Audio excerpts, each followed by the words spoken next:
All you need is like 20 seconds of courage. And so I just told myself, that's all I need. I just need these couple seconds of courage and I'll be okay.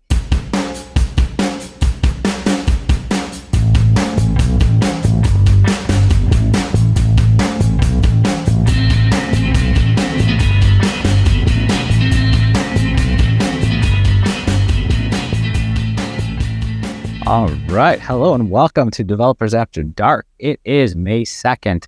It's a Friday and it's beautiful Friday, at least out in the Midwest. And what we're going to do here is we're going to have a little bit of a late show for you. After hour show. It's after. This is one of the very few times that we get to say Developers After Dark, and it actually is true. I think this is maybe the second closest we've gotten to it, aside from I think Tuin. Tuin was pretty much on the money. Yeah. It was dark over where he was. So, but no, this is fantastic. Basically, what we're going to talk about today is we're going to have our guest Ashley, and she's going to introduce herself in just a second. But let me go through the typical paying the bills. Of course, I am your host, Nick, and with me, as always, is Dennis, and not with us as pretty frequently with AJ. I get to do that since he's not here, so that's all. But no, for everyone on audio, it's devsafterdarkpod.com. That's the place where you can see us live as well as YouTube. And you can also see back episodes of everything that we've done thus far. We are actually milestone hitting episode number 20. So that's fantastic. I'm loving that. If you haven't, and like I said, you can go to at HubSpot Developers and YouTube if you want to see any back episodes, and not just us, but also go there too. There are plenty of other videos from our developer advocates, Brooke, Hannah, everyone, Ashley, everyone is there. That's where you get to learn a lot of fantastic stuff. So don't forget to go there as well. And then, of course, if you want to know what's going on, always, I'm like a broken record with this, but it's okay. You want to go to the changelog, and that's developers.hubspot.com/changelog. You're going to find out everything that's going on currently and upcoming as well. That's always important too, because if you're anything like me and you are going to get lost really quickly and you don't have a GPS, you're going to want to know what's coming up and what's happening. And this is kind of the way to do it, because HubSpot does a lot and we do it fast. So you know how expensive it is to fix your app if you have a sunset coming up tomorrow and you've not dealt with it? No. Check out the changelog. Mm-hmm. Absolutely. And then, of course, it just happened about 2 weeks ago. And if you listened to us last week, you got to hear Ricky tell you all about this. But of course, we have the Developer Spotlight, and more specifically, we have the developer tools highlighted within the Spotlight. So you'll go to developers.hubspot.com/ss25-dev-tools. There you'll be able to see everything that's been going on with the dev tools, from everything from, not brand new certification, but upgraded app certifications. You're going to have app cards, of course, which is a big thing. There's plenty of stuff there to check out. And like we said, you definitely have to be up, or at least keep up on some of this stuff by going to some of these pages, because without it, it's going to move by pretty quickly. So, and then of course, the Academy, go to academy.hubspot.com. I don't know what time it officially ends, but it is the last day of certification week. So you're going to really want to, if you still have time, at least on the East Coast, we're at 4. So I only got 2 done. Unfortunately, I'm kind of lazy. 2 certifications, but if you still have time, get out there, get it done, because some of $5, right? For every certification goes to educational proceeds. So you definitely want to take advantage of that and do a good thing. I mean, you're already watching this show, so you're doing a good thing as it is, but why not do 2 today? I don't know how I look at it. Simple. Yeah. With that all out of the way, let's get to why everyone is actually here. And that is with our guest, Ashley. So Ashley, why don't you tell everyone who you are and what you do? All right. My name is Ashley. I am a developer advocate at HubSpot. I specifically work under a subgroup called the Developer Release Communications Group. And basically, we just streamline processes to help maximize developer engagement and internal alignment. And we also centralize and scale all developer facing. So that's what I currently do. You have to work with this guy named, what's his name again? He doesn't show up to the show anymore, so I've kind of blanked on his name. What's his name? Yes, I have to work with AJ, which he's great to me. So, I don't understand, all of the other feedback, but he's a good guy to me. All right. Maybe like let's trying to. I feel like you're trying to get Ashley to say something about AJ. What is it that he's not around? Maybe. We won't tell. Not everybody gets to work with the better half of the Laporte, but that's okay. That's all right. It's it happens. tell. Why don't we jump right into Ashley? Why don't you tell us like kind of how you got started into like what was the thing that kind of sparked everything off with? Because like everybody has that, like we always kind of preface it with everyone has that moment, right? That kind of that one thing that happens that kind of gets them into.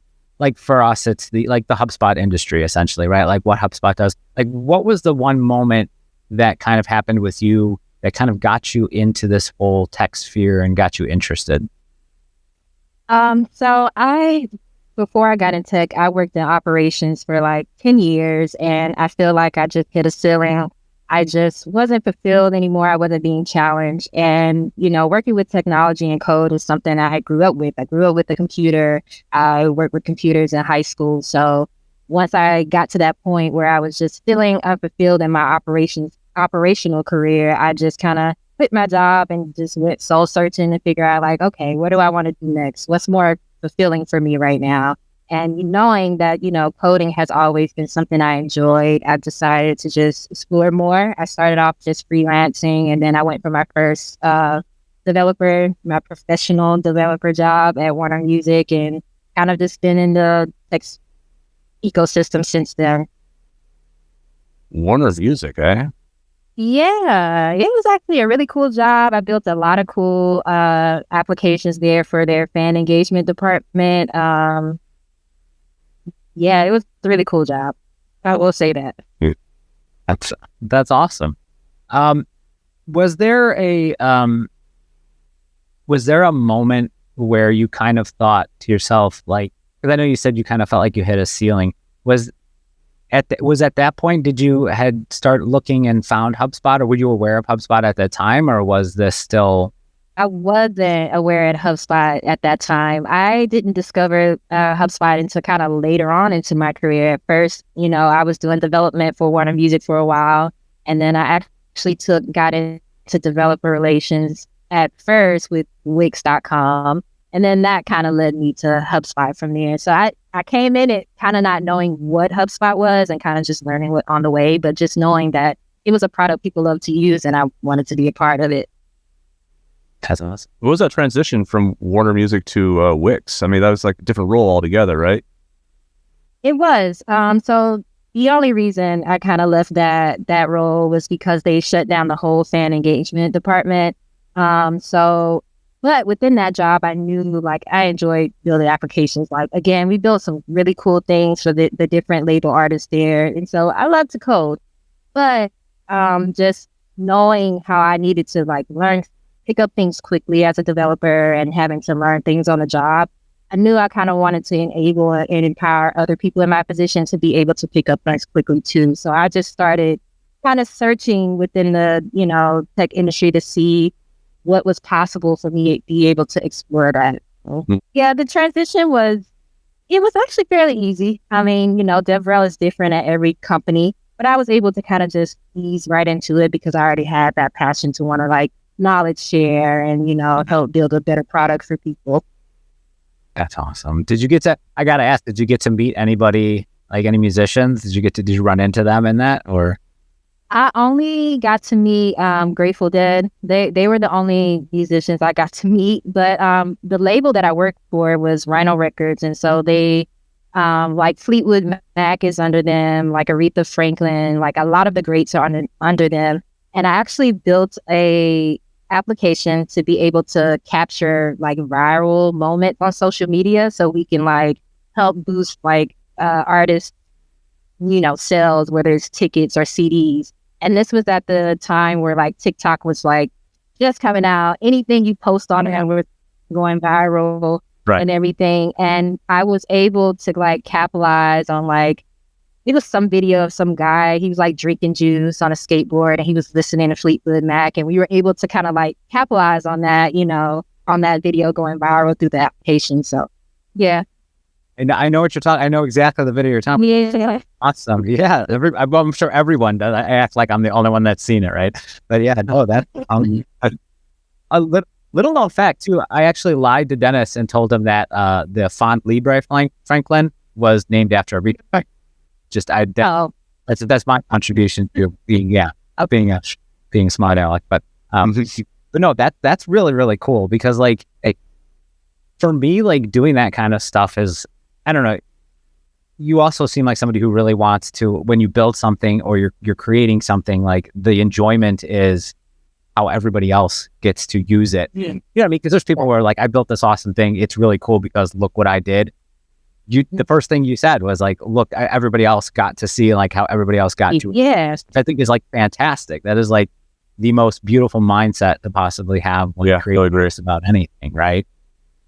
Yeah. And I guess that having that mindset just made it like my transition into, from an engineer to, developer relations, like easy. It didn't seem like, I was in some foreign space. It was kind of felt like this is where I'm supposed to be. Even though, again, I do love to build things. I just love to empower people more. No, that's fantastic. At what point did you like kind of discover HubSpot and like what kind of drew you to HubSpot in general? I just happened to come across just an opening for the associate developer advocate role. And what was unique about this particular job listing was they mentioned something about like working on a change log and being, streamlining the change log process. And I'm like, okay, that's cool. This, DevRel job or organization seems a little different. So it just seemed like a challenge. And because I'm an operational person, I'm like, okay, I can even bring those skills here, So that's kind of like what drew me to HubSpot and wanted to get more curious and be a part of the org. Well, when you're go ahead. I was sorry, like what were you doing at Wix in the DevRel department? What was the actual difference? So it was more of, what was the bigger difference? It was very like content driven and event. We were very just kind of like event heavy and didn't really work as close and collaboratively internally. And I feel like I get that pleasure here at HubSpot. We work for a lot of people within the organization doing a lot of different things. And it's not just, go to this event and show. Right. So that was the bigger difference. And again, like DevRel is different at every company, but I do appreciate being able to work more closely to the front. Do you happen to have in a closet somewhere a box full of Wix stickers and coffee cups? I do have stickers. I have stickers. I have notepads. I have pens. Yeah. Coffee cup though. No coffee cup. I was actually hoping I could get like a HubSpot coffee cup. I saw someone on a meeting. I'm just like, how can I get one? I've never seen the coffee cup. Then I got one. Did you? Of course. See, you gotta know people. Exactly. And I'm sure too on the job listing, Ashley. I'm sure the you get to work with Dennis. It was probably on there because I'm sure that's the big draw for most people. Later, I didn't find out I was going to be working with the celebrity until way later, but it's been nice. So it's smart to do that. Yeah, I'm celebrity adjacent, so I get a little bit of the benefit. So it's nice. It's nice. And Dennis is what we call a wealth of knowledge. That's to something. Okay. You know what? Speaking of like first starting out and everything, was there something or was there anything that kind of surprised you about whether that was first starting out at HubSpot or first starting out just maybe first job? Because I mean, it depends. Like you can answer it like a couple of different ways, right? Because depending on like for me, when I first started here, it was a lot different, big company versus small company. But was there anything that surprised you when you first started out? I was surprised by like how smart everybody is. And at first it's a little intimidating, but it's also like it was very just admirable to be in the same place with these smart people. So I guess I was a bit humble coming into my role at HubSpot because it was just like, I was just constantly thinking like, how am I ever going to be as smart as these people that I'm working with, and just realizing that you have to just give things time, just with time, you'll get there, you'll get experience, and you'll be able to share your own little piece of knowledge that you've learned, on your path. But And that's just tech in general. One thing that surprised me is just how vast it is. Like, I don't have to just be an engineer. I could be a lot of things within the tech space, and a lot of transferable skills can go into different rooms. So I would say those are the two main things. Was the remote aspect of it? Because I know how I thought about when I started working at HubSpot. Yes, everyone's freaking smarter than I am, and I don't see them, and I don't know what they're thinking about me. Did you have a feeling about it? I did too, because I wasn't sure, like, am I picking up things quickly as I should? Do they think that I'm not fit for the role? And that kind of goes back, kind of goes into imposter syndrome, but just kind of not knowing, what pace I needed to be at. But I kept getting reassured by you all, like, things take time. It's going to take 6 months, 12 months. And then once that really stuck to me and I stopped pressuring myself to be like in a position where I will probably be in a year from now in this moment, it got easier. I was able to focus on just learning the product and learning the ways of that URL and everything. Mm-hmm. Did you come from in the other roles that you had, were they smaller? Because like one of the big things for me was just the vast size of, like going from, let's say, like 10 coworkers to like what HubSpot has. Did you have a similar thing like that, or were they fairly large? They're all fairly large. I didn't, outside of just freelancing, doing my own thing and then going into like a big company, I think that was like the biggest like drawback. But even then, I kind of like seamlessly kind of integrated because of the work I was doing. I was able to just pick up quickly. But from there, I've been mostly at like pretty similar size companies. Awesome. Now you touched on imposter syndrome. Now I'm glad you did, because that's a good segue, because I wanted to ask you, because this is one of those things we were talking right before we went live about this, and it was absolutely fascinating.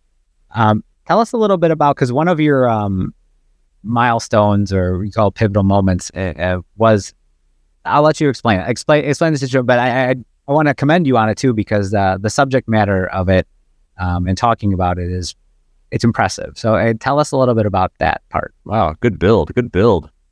Okay, so a pivotal moment in my career was when I gave my speaker session at the Render Atlanta conference last year, and it was on like overcoming, imposter syndrome.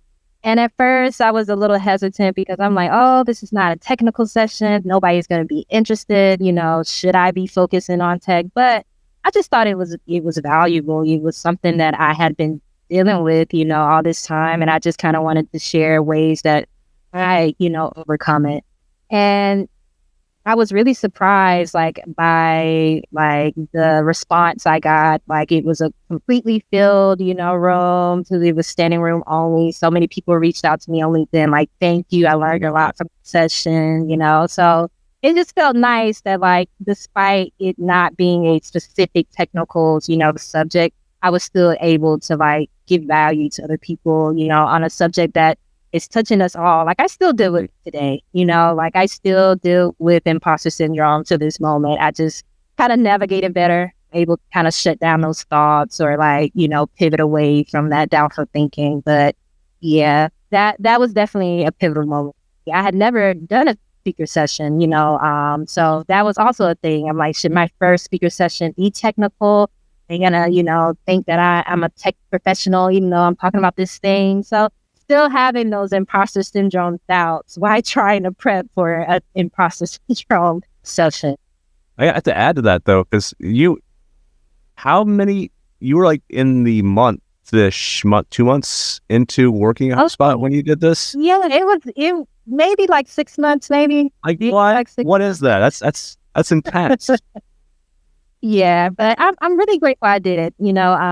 I'm going to give a shout out to Brooke because she mentioned something that's very true. All you need is like 20 seconds of courage. And so I just told myself, that's all I need. I just need these couple seconds of courage and I'll be okay. That's amazing. And no, that's what I wanted to say. I wanted to give kudos, because that's like, okay, I didn't even, that was going to be my follow-up question, was have you done speaking engagements like that before? But first time speaking, talking about something that's, it presents vulnerability, right? You're exposing a vulnerable like kind of side, so you're not first time speaking, talking about something that really expresses kind of that vulnerable state, and doing it on a stage and at a level that's like, that's pretty, like, public speaking is a fear in general. So you like, Yeah. so kudos to you on that, because that is like, that's the trifecta of just like scary, right? And you just walked in there and just Definitely. said, Right. "Yeah, I'm doing this." That's exactly what I did. I walked in there, it's like, I'm doing this. Like, I also just value, I really just like challenging myself. Like, I like trying new things. I like pushing myself to that next level. So I knew, I'm like, okay, if I want to unlock that next level, and wherever I'm trying to go after this, I'm gonna have to do it. I'm just gonna have to do it. So that's amazing. That's amazing. I was just to say, like, that trifecta of scariness is also possibly the most fun content to watch. I mean, like, it's like you're so connected with that person because they are being so vulnerable yet so confident. It's good stuff. Yeah, I tried to just follow the philosophy, never let them see you sweat, like act like I did done this a million times. So yeah, it worked out in my favor. I mean, when I went on stage, I had this Nick guy next to me. I just heard a incessant beeping next to me. So that was how I was distracted the entire time. Did you ever hear that story, Ashley? I did it. I would love to hear I have a glucose monitor, like a wireless one, right? Okay. And in my infinite wisdom, I said to myself, okay, well, I don't want this thing beeping, or I don't want this thing going crazy, so I'm just gonna pretty much turn it off so it doesn't bother me during the talk. Not realizing, like, turning it off and like cutting the connection between it and my phone will cause the phone to beep, telling you that you've lost connection. Oh, wow. Never did. For some reason, that escaped my mind. I've been using it for years, so I should have known this. And then sure as shit, like right in the middle of like Dennis talking, my phone just starts going. Yeah, just this. I'm like, I froze because I was like, that can't be me. I turned it off. And yeah, so I literally had to, like, I just went off. Like, I walked towards the side of the stage and just looked for the softest thing on the ground and just threw my phone and just turned it off and just threw the phone like on the ground. Good way to improvise. Oh yeah. I was like, I felt so bad because if it would have been while I was speaking, I wouldn't have cared as much. But it was literally, I stopped and Dennis started talking, and then it just started. Yeah, so I plan to record that sound and just play it in meetings when Dennis is in there, and then just send it to him. Yeah, so I'm triggered at night. I wake up in cold sweat sometimes. I'll call from a number that's not registered, and you'll pick up, and it'll just be that sound, like sort of a horror movie. Yeah, that'll be great. That'll be fantastic. Actually, but yeah, that's you plan on continuing talking? Is that something you want to do more of? I mean, should we be getting ready for inbound? Yes, I'm hoping. I did submit a talk with Bree. Shout out to Bree. Hopefully, I don't know if we got picked, but hopefully we did. So I am looking for, different ways to put myself out there. I'm more of a meetups person. I hadn't done like the speaker sessions before, but just continuing to challenge myself. If I see anything interesting, I at least want to commit to like one a year if possible. So yeah, I'm looking to speak more for sure. That's fantastic. No, that'll be great. Yeah. It always amazed me too. Like, I guess I really had never thought about it in that concept where it's like, you can do public speaking, but it doesn't necessarily, like, because the minute you hear public speaking, you think like, okay, a room full of how many hundred people, right? Yeah. Where you could still, in a meetup type of sense, still do a public kind of talk, but it's more casual. You know what I mean? It's more like this podcast versus being in an auditorium or that kind of thing. So it's like, that to me, I never really, is weird, but I never really thought of it in that sense. But I mean, I'd have to say too, I agree. I like the meetup sort of. Yeah, I think it's a little more casual, a little more natural. Less pressure. Everybody's just mingling. So yeah. Is it and if you start beeping, you can just run out of the room, right? Especially for me. I said if you start beeping. Yeah, you can run out of the room. If you're in a small setting and you're just beeping, you can just run out of the room. Whereas if you're on stage, very easily, kind of stuck. Yeah, absolutely. The meetups, Nick, I just want to mention is we're going to be in LA with you soon, right? Yes, we're going to be at an actual developer meetup. Yes, and I will be there. Hopefully, you all will come if you're in the LA area or going to PostCon. I hope to meet you all. We are going to host a meetup there, so looking forward to that as well. And maybe having to do some booth duty. So looking forward to meeting people that way. But yeah, Hmm. that's like our next event going on where you can like meet me, Dennis, and the rest of the team. Not Nick. Nick doesn't do. I don't know. He's a weird one. Doesn't do travel very much. It's a long car ride, but I mean, yeah, I might skip out on that one. Just Okay. Ashley, we've been talking I about for inbound getting a bus and driving it across, or Winnebago, so we can go pick up Nick because he won't fly, and go into Oh, San okay. Francisco. I, If I I wasn't choose. already right there in LA, I'd be down. Like, let's do a road trip. Yeah, I yeah. would be down. Yeah. I mean, Steve, our director, Steve, did mention that, that this podcast could go on the road, short trips, obviously, but, Short trips. it's possible. There's possibilities there. There's definitely possibilities. Um, Let me ask you this, Ashley. I'm gonna go on a limb here, but it seems like you are the type of person that can take a problem head on and just kind of dives in and tackles it, which is, like I said, not everybody can do that. There is a certain amount of fear there that does paralyze some people from doing that. But are there any other challenges that you're currently facing that you're kind of looking at from like the work perspective, aside from like imposter syndrome and things like that? Are there any other things that kind of stand out to you that you're because you have a really great philosophy on like challenges as well, which some people are kind of like, it's too hard, I'm out. But it's you know what I mean? Like to have that philosophy as well is like it's a good set of skills to have. Are there any to go back to the question? Sorry, I just kind of rambled It's all off good. but are there any other challenges that you're kind of facing right now that you're kind of looking at to tackle? Right now, my biggest challenge right in my current role is like saying no, and knowing what to say no to. You want to help everybody, you want to challenge yourself with these different things, but then you rack up a bunch of tasks and you're like, oh, what am I gonna Mm. do? So just, feeling more empowered to kind of just say I don't have the bandwidth and, just help where I can in the ways that I can. And even in life, saying no, being empowered to just say no without guilt or shame or I like worry or anything like that. So like that's a challenge on top of everything else you mentioned, just being more comfortable with saying no, or just saying this is not in my bandwidth right now. And also just finding alternative ways where I could like help a person, which doesn't have to be directly. So yeah. I think that is the paradox of being a developer advocate. Honestly, like a good developer in an interview, a question should always be, "Can you say no?" And Right. I agreed. And Yeah. especially on the like subset of work, that I do, it can be like very like I need, or can Mhm. you help? So just kind of picking and choosing what I can do and being Mhm. confident in what I can do and, knowing that everything else will work out.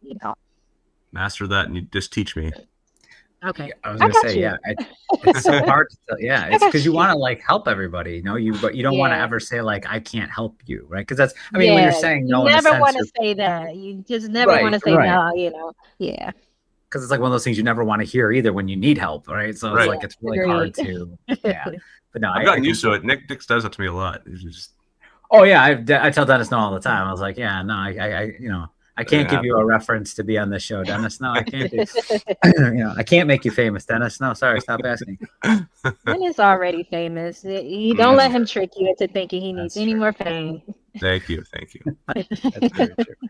Um, One of the things I wanted to ask you was, if is there any kind of, because it's slightly different because I mean we're all like, in full transparency, we're all in the same department, right? Mhm. But team to team, it kind of does differ. But are there what's a like common myth that you found about your job that that you've noticed, right? Like something that just kind of stands out for you. That we're just tech influencers or just, content creators or any type of just influencers. I've heard that about, developer advocates, but we're just so much more than that. Like we are so much more. Although some of us are content creators, we're also like product strategists. We're community builders.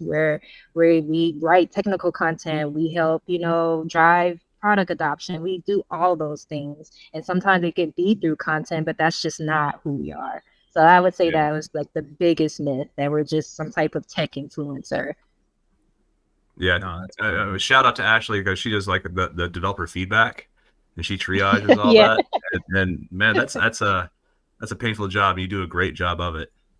I appreciate it. I appreciate it. It can be painful, but I learn a lot about, our users. I learn a lot about the product that way. So I try not to, think of it on the painful side. Okay, good.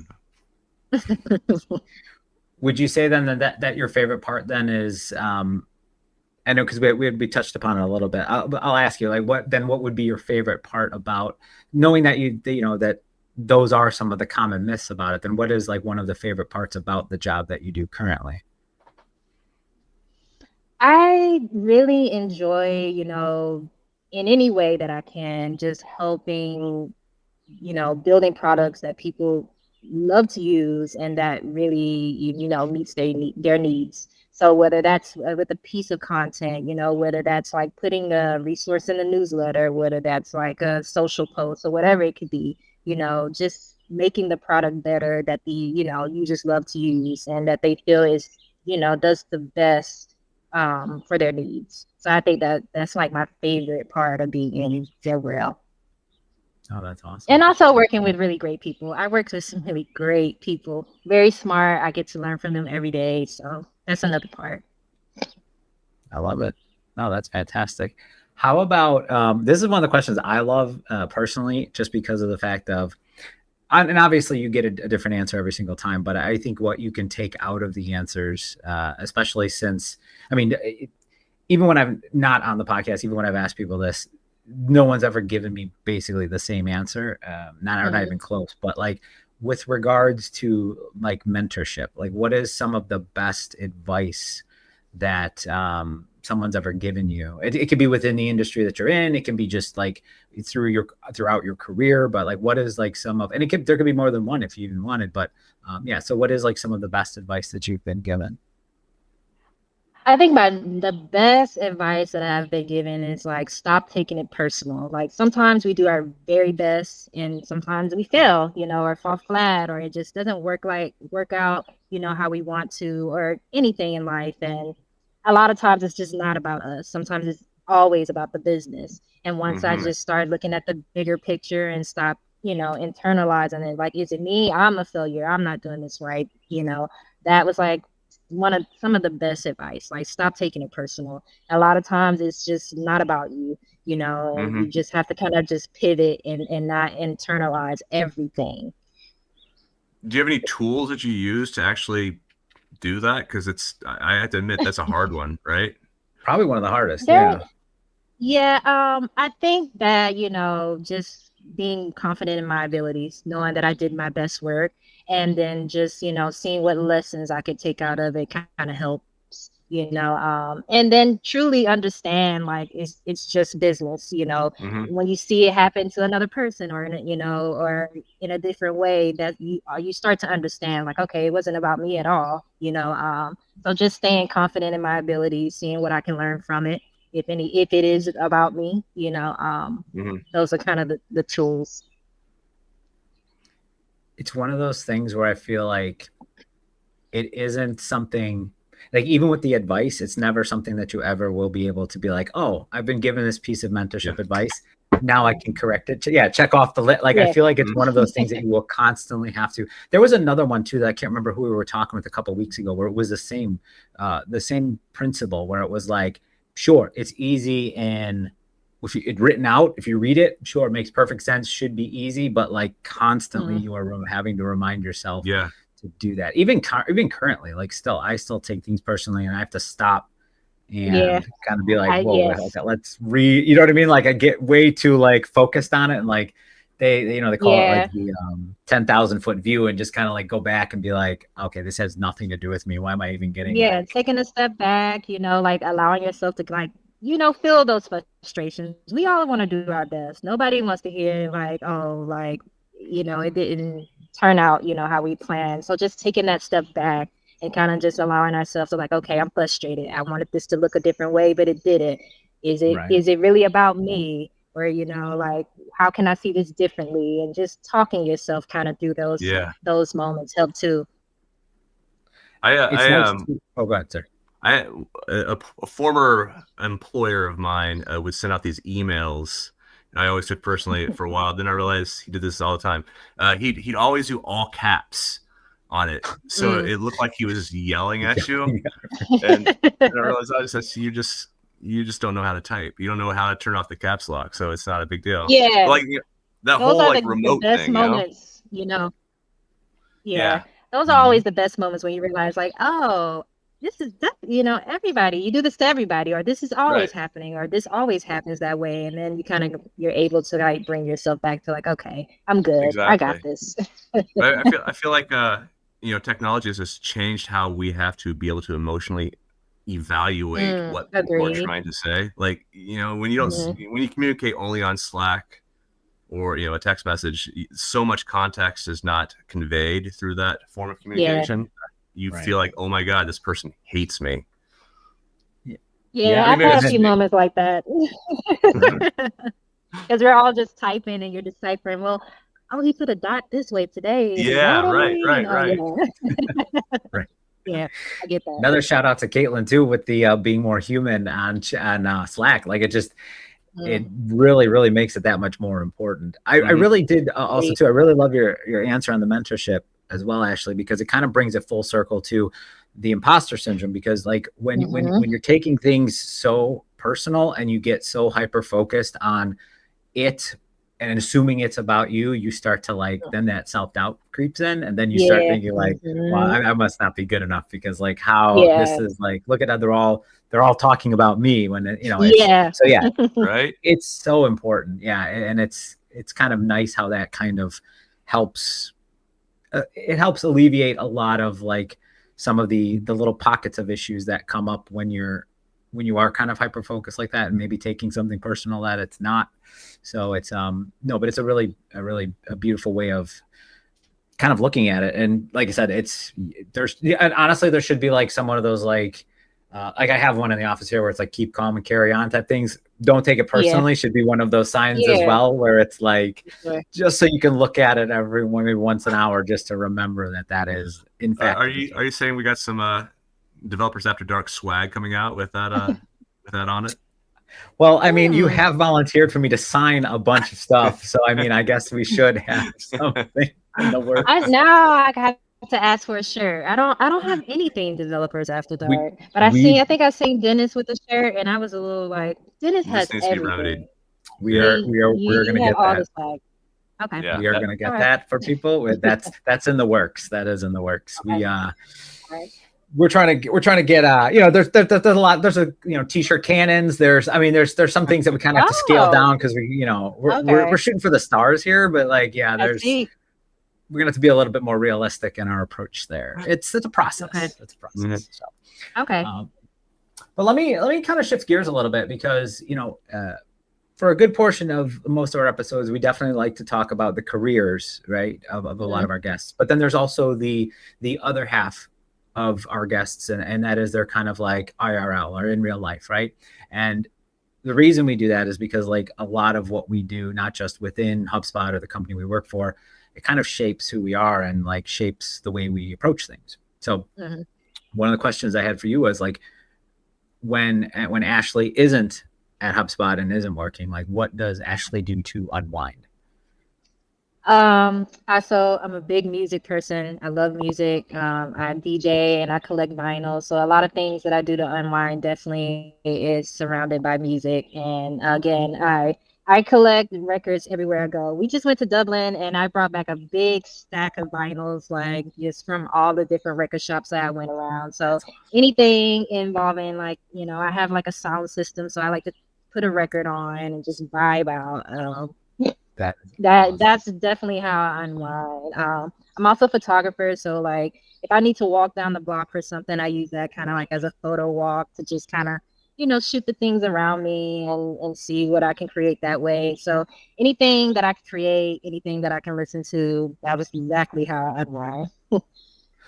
Let me ask you, what is one of the, because it's not apples to apples, but like every once in a while I'll do, because my dad used to do it all the time, but there's like estate sales, right, where you'll go and you'll find like this hidden gem or something. Have you ever Yeah. found, because you had mentioned like crate digging was for records. Yes.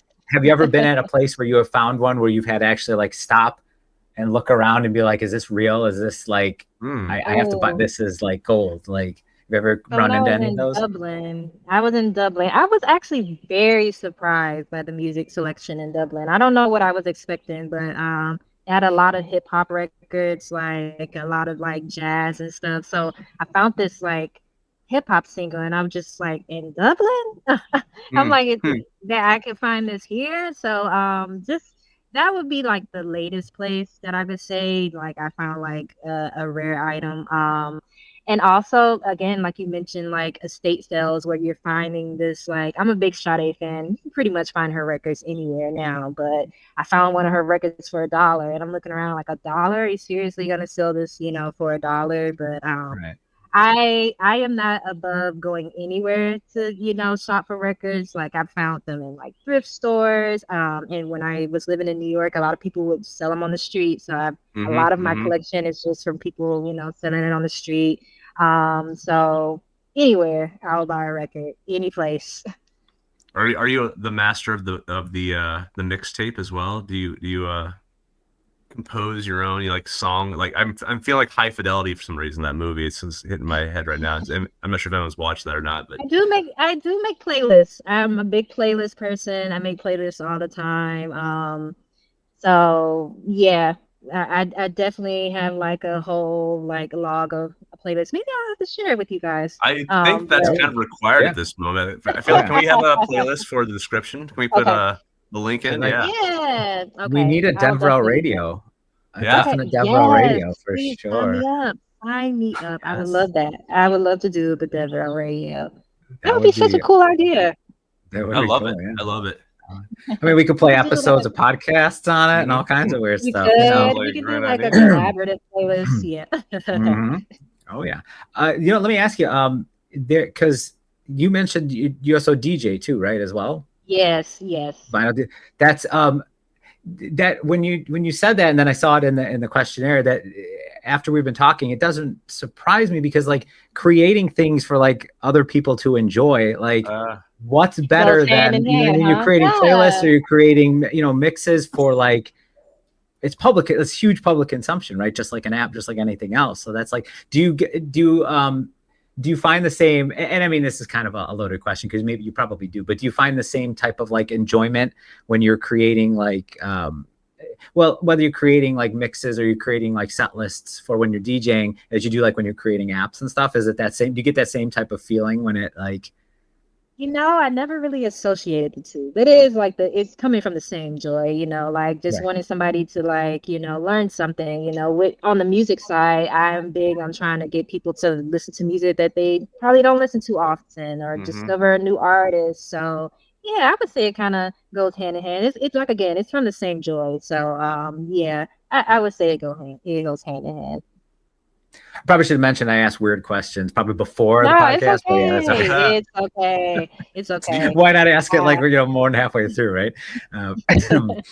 But now that's now having like a really solid way of like unwinding, and then having, one could argue like HubSpot is it's intense, right? It's not like it's not a walk in the park for anybody, no matter what they do there. How do you do you have like a way of balancing, like they always call, it's work-life balance, right? That's the word we hear all the time. Do you find it hard to do that? Because some people do. Or do you have like a methodology to it, or how does that work with you? I've learned to kind of adapt hard stops, like 5:30. I try to just that's the cutoff for me. And also I will take some time off. If I need a day to just have a day, or if I just want to do something that I don't normally have time for, I'll take time off. And I also sometimes just step away to recharge. So I'll take a day off just to recharge, because again, if I'm not my best self, I can't perform and do my best work. So having those like hard stops at 5:30 and taking time off is kind of how like I stay afloat. And then having my outside of work hobby that I can lean into. Say I had a stressful long day, I'll go, start messing with my vinyl or try to create a mix or something. So those will be the three main things for me. Does it help that you're on the West Coast and most of your team? Do you have a chance to kind of like slowly go down, like with the different time Eh, zones?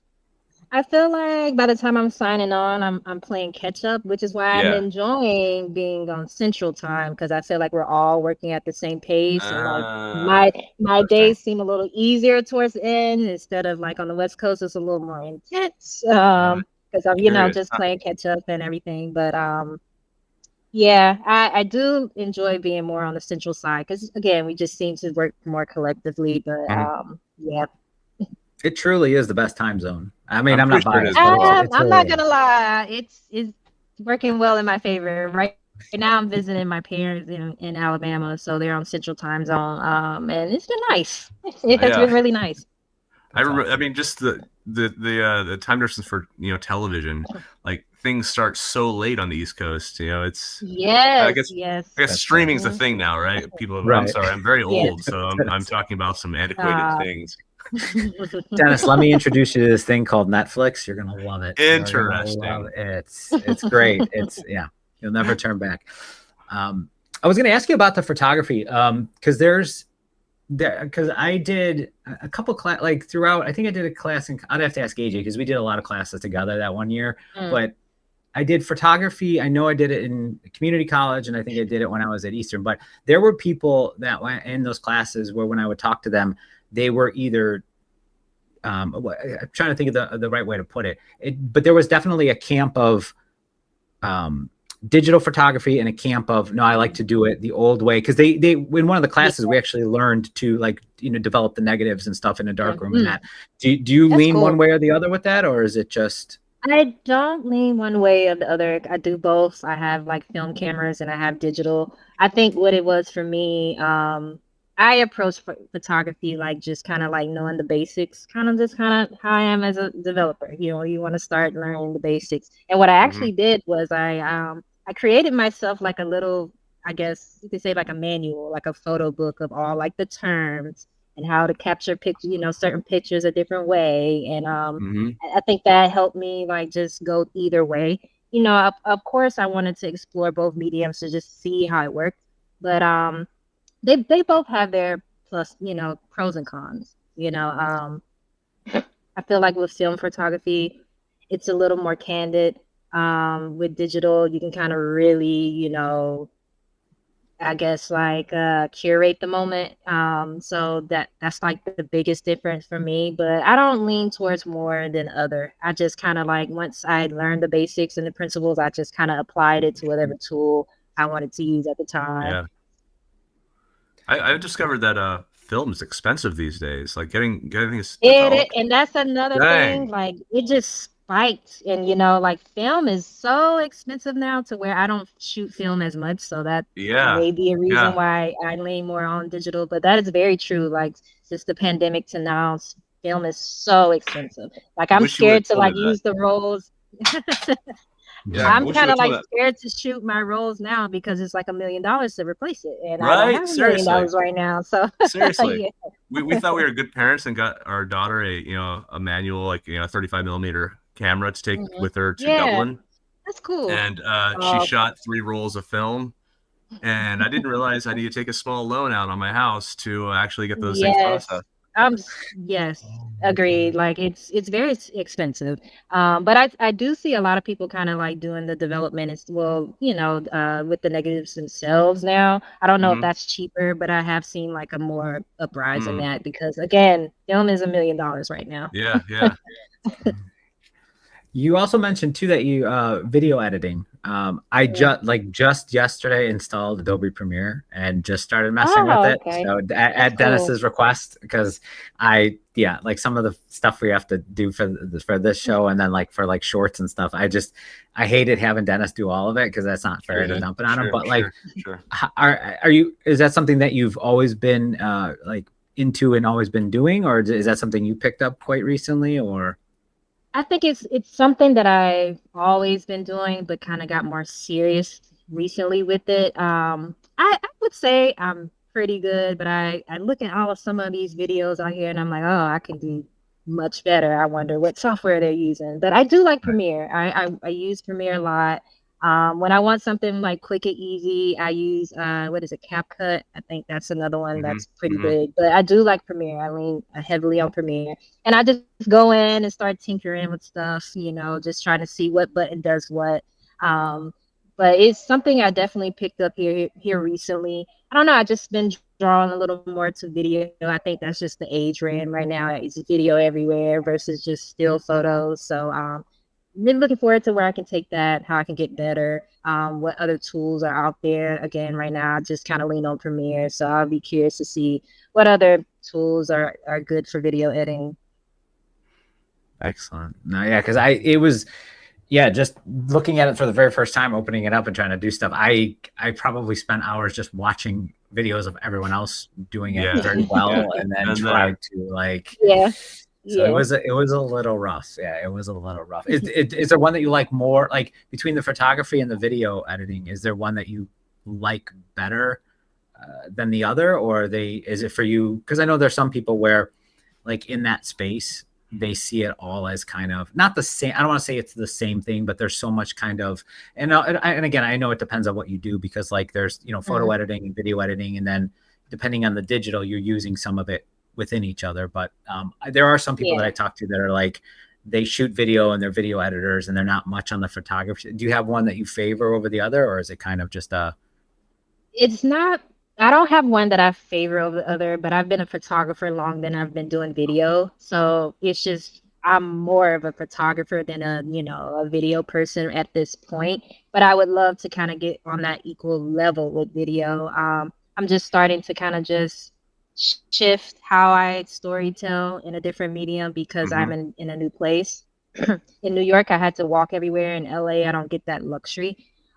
So because I'm in the car and I need like more like quick moments, or like I'm more at events than just walking around and bumping into something to do, I've been leaning more onto video. So I'm just hoping I could get to that point where it's just equal, like I can just do them interchangeably. Good luck. I mean, like with video, there's the video aspect, but then you also have the audio, right? Which is a whole new can of worms. Yes, I discovered that too. I had to like buy a mic because I'm like, oh, I did not account for the fact that my video needs to be top tier. So it's funny you bring that up, because that was like my first like learning curve. Like, oh, video is something totally different. Yeah. But I mean, as a DJ on the soundtrack side of things, I imagine you could probably get some good music too. Like, how you time the music to emotional moments, or crescendos and whatnot to the actual video. Yeah, I'm good with that, but I definitely had to like, oh, I need to record this moment differently. That was definitely like my first bump in the road. Like, okay, audio is something separate, so it's cool that you mentioned that. It also becomes an expensive. Like as soon as we started doing video stuff here, it became like, because I was like, oh well, I've got a laptop, I'll just do it all on, and it was like, yeah, no, are you sure about that, Nick? Because then I would listen to it and I'd be like, why does it sound like I'm in the Bat Cave, like trying to talk in the dark? Like I fell down a hole. Yes, I ran into that. The second you master that, video's dead. It's on to something else that you gotta to master. Right. Yeah, because it was like, first it was the microphone, then it was like, Dennis is like, your video is a little blurry, and I'm like, well, yeah, it's just the laptop, it should be fine. And it's like, yeah, no, it's not that. And then the lighting was all weird, and then the whole adventure with green screen. Yes, lighting is another thing you have to perfect when you're doing video. It's a process. Like you're really curating a moment, and I thought it was a little easier, as photography, where you can just capture the moment. No, you kind of have to build it a little more of a video. So I'm going through all those curves right now, everything that you guys have mentioned. I never thought lighting was that. Dennis mentioned it. He's like, and don't forget to have good lighting. And I was just like, yeah, dude, I have a light in here. So I know I always keep the lights off, but I do actually have a light in here. So I'm like, it should be fine. First time I tried to do it with just that light, I was like, what is going on with this? Like the screen was all blurry. I'm like, what is this? And he's like, and it makes you frustrated, because it's like, sometimes you have to film things at a certain time of day because it may get a little too dark in your room and the light doesn't suffice. So growing pains. That's Growing the pains. excuse we can use for developers after dark. We want to do it at night, but because it's too dark, we need better light. Yeah, we could use that as a reason. Yeah, Definitely we use it as a could. reason. Yeah. I wanted to ask you with the photography stuff. Is there a picture that you've taken that's kind of like, because I know, and again, I very limited with my exposure, no pun intended, on photography in general. Right. But like, Yeah. every like that, every photographer I've talked to has always had that like one or two pictures that they've taken that's been like, for them, it's like that's the one they want to show. Like whenever they talk about photography or everyone, let me show you this thing I took. Like, do you have a picture that like one or two pictures where it's like, this is the thing I always want to show everybody, to show them like what I can do? Do I have a specific picture? I have a few. I have a few. It's always the pictures that I didn't really want to take, like it was just a moment I was gonna just pass, and then something was like, just take the picture. Those are usually like the best ones. So I have this picture that I took in New York, just walking down the road of this guy in these certain sneakers, and it was just how he was sitting, just for example. And I didn't want to take it because I'm not really big on like just shooting people. But those types of pictures, the ones that you know, something in the back of your head is like, just do it, just do it. Those are usually the best ones. I do have a website. Maybe I can plug it in after this, so you guys can look at some of my photography. I've been shooting a lot of street photography, which is like, just wandering on the street, just capturing what's around me. I'm trying to transition more into like shooting people, which kind of goes hand in hand with like public talking and putting myself more out there. So I definitely have to share my website. Yeah, please do. And we, Dennis, I know, just make the look now. We'll put it in the show notes as well.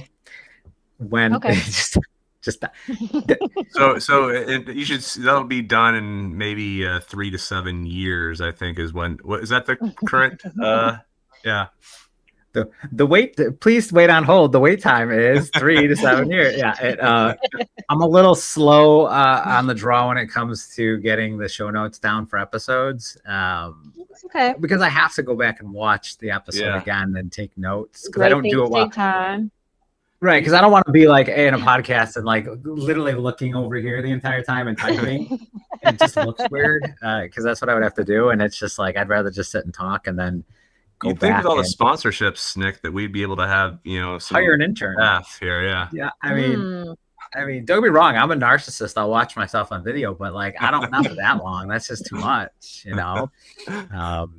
Actually, I saw this quote where it was like, I love me. I took a poll. 4 out of 5 narcissists love me more than they love themselves. So that's how, so with that, the show notes are hard to take. They're just, and plus you don't want to miss anything and you don't want to make them too silly, but no, definitely we'll put everything. Great things take time. I like that. That should just be at the big top of the website. It's just like, great things take time. Here's what I haven't done yet. If only we had someone with an operations background who could help us streamline this process more. I don't know who that might be, but interesting. Let me go through our questionnaires. There might be I can search for it. Excellent. Well, we're almost coming up on our hard stop for the hour, but I wanted to say, Ashley, thank you so much for joining us, because again, and we were talking about this before the show as well, as like there's never going to be a journey or a story that we talk about that'll be identical to anyone else, right? Even guest to guest to listener. But what happens is there are these like moments, as people either watch or listen, where they can say, I can completely relate to that. I've had, especially with the imposter syndrome, 99% of the world can relate to that, and the 1% that can't, I'd like to meet them, because I'd like to know how they got over that. You don't want to meet them. You don't want to meet them. But that's and again, like, and I also told you before the episode too, like there hasn't been an episode yet, and including this one, where we haven't done it, and it's been like, this has been awesome. This is exactly what we thought it was going to be even before we started, and this episode's no different. But I wanted to thank you. So give a shout out to anything that you want, like the website. And like I said, I will, when the time rolls around, to do show notes. Yeah, no worries. I'll also have to make sure I get you those materials. But I thank you all for having me and allowing me to tell my story. I had a great time, and hopefully, we'll do this again sometime. Yes, please. What's the website that they can see the photos on? It's just avwnow.com. Oh, nice. Easy. Awesome. Done. Very Yeah, nice, easy very peasy. nice. Yeah. Awesome. So yeah, no, thank you again so much. Thanks again also to Dennis for being the anchor that keeps us, from sailing off into the distance. And then thank you, AJ, again for not showing up to another episode. That's always nice.